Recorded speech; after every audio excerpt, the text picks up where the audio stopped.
Cristiano Ronaldo Manchester യുണൈറ്റഡിൽ ആദ്യമായി കളിച്ചുകൊണ്ടിരിക്കുന്ന കാലഘട്ടം. ആ ഒരു സമയത്ത് ഒരു ഫംഗ്ഷന് വന്ന റൊണാൾഡോയോടും സംഘത്തോടും ഒരു ഇന്റർവ്യൂവർ ചോദിക്കുകയാണ്. ആദ്യ ചോദ്യം ഫെർഡിനൻഡിനോടായിരുന്നു.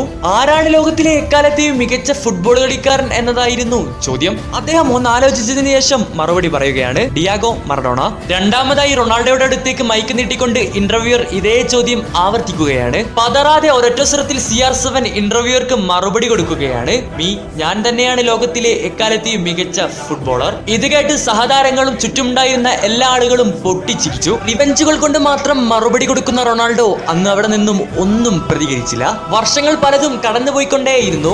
ലോകം കണ്ട എക്കാലത്തെയും മികച്ച ഹാർഡ് വർക്കറായ റൊണാൾഡോയ്ക്ക് കാലം തന്നെ നേട്ടങ്ങളുടെ പറുദീസ കൊയ്തു കൊടുത്തു. അന്ന് ആ ഇന്റർവ്യൂവിൽ റൊണാൾഡോയുടെ മറുപടി കേട്ട് പൊട്ടിച്ചിരിച്ച റിയോ ഫെർഡിനൻഡ് പോലും പിൽക്കാലത്ത് റൊണാൾഡോ തന്നെയാണ് ലോകം കണ്ടതിൽ വെച്ച് ഏറ്റവും വലിയ ഫുട്ബോൾ കളിക്കാരനെന്ന് തിരുത്തി പറയുകയുണ്ടായി.